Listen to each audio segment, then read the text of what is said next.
Night's the best time to travel. Usually I can have a whole carriage to myself.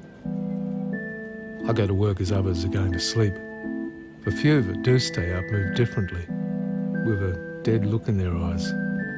I guess that's why they call it the graveyard shift. Some nights, like tonight, I wonder, will anything be different? Then I ask myself, why should it be? The last time something important happened to me, I'd just turned 12. A girl in a blue dress let me hold her hand.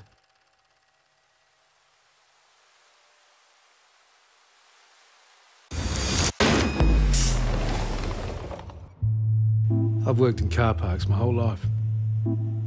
Underground car parks, to be precise. Something about them I've always found appealing. Comforting, even. It's dark. It smells of petrol.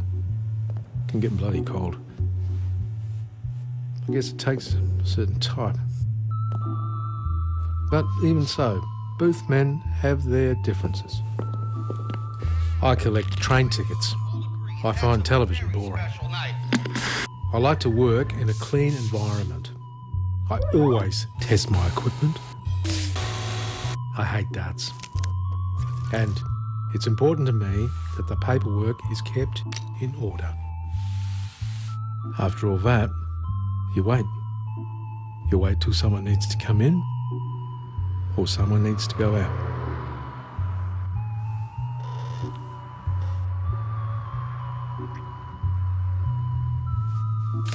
People aren't very talkative at 2 in the morning. That's fine by me. I've never had much to say anyway. Sometimes the silence gets to me though.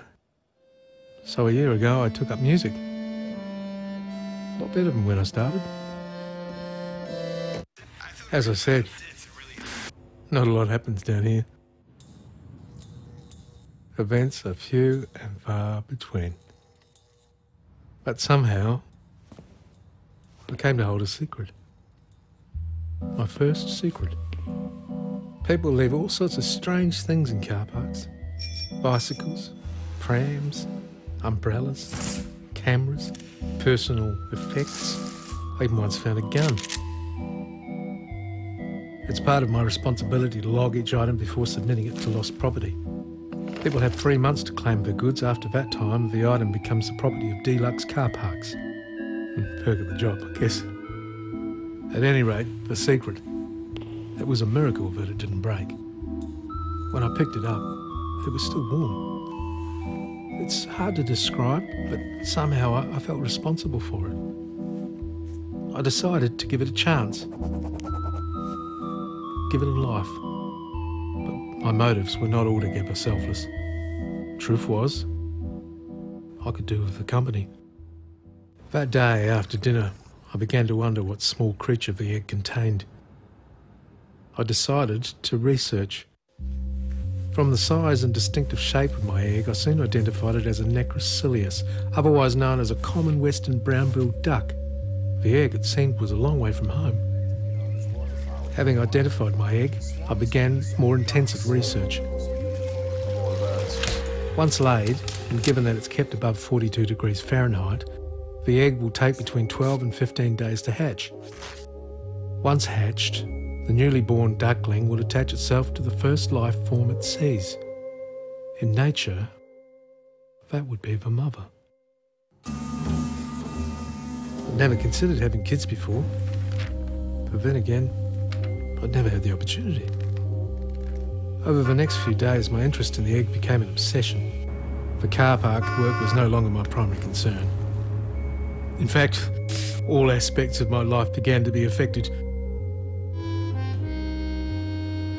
I read somewhere that playing music to plants can help them grow. I hoped it was the same for my egg. Day by day, my anticipation grew. The egg could hatch at any moment, and I couldn't afford to miss it.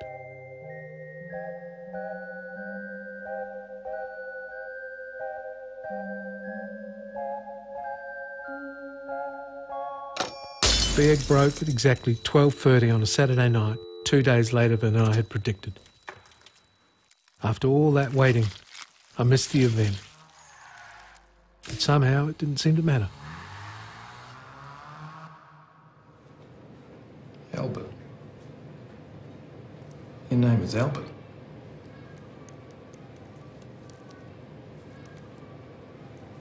Albert and I got along from day one.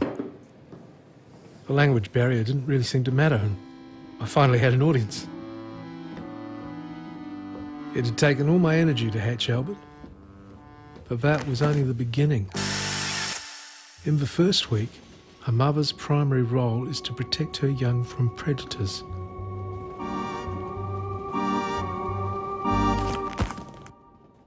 In the second week, the mother's role is to teach her young the basics of survival, namely hunting.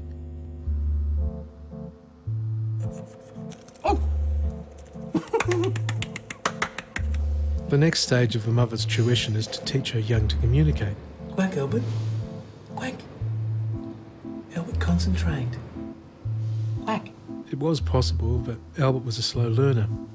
I decided not to push him. He would talk when he was ready. By the fourth week, the duckling has grown considerably and will begin to show signs of independence. Its curiosity may lead it away from the safety of the nest.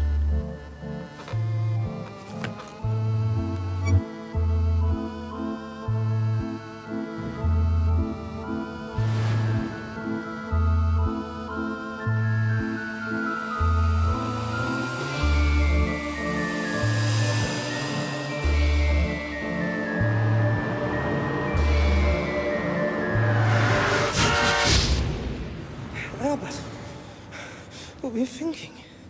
I thought I'd lost you. Don't ever do that to me again. Look at you. You're filthy.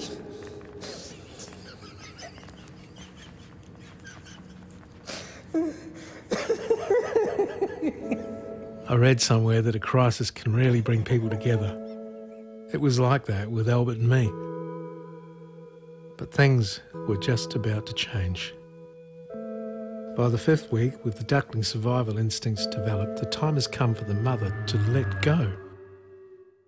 It had to be a mistake, a misprint. But all the books confirmed my worst fears. I wasn't ready. That morning we ate in silence. Albert hardly touched his meal. We both knew what had to happen.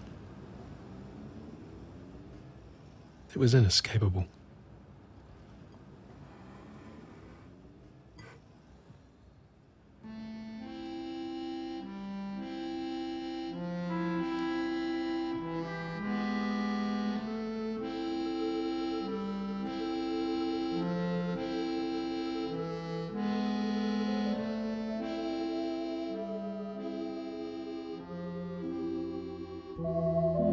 It was hard to think of my life before Albert.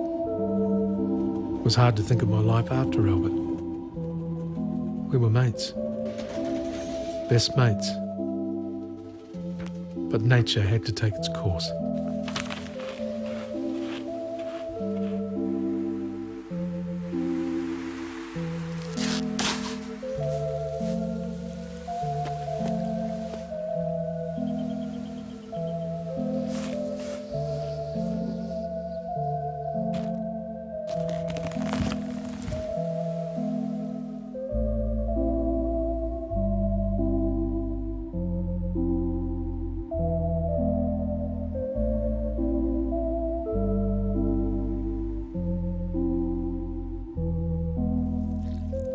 I had planned to leave Albert with a few words of wisdom, something to remember me by.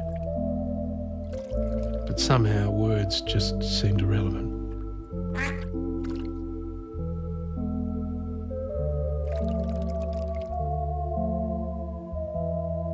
When I was 12, a girl in a blue dress let me hold her hand.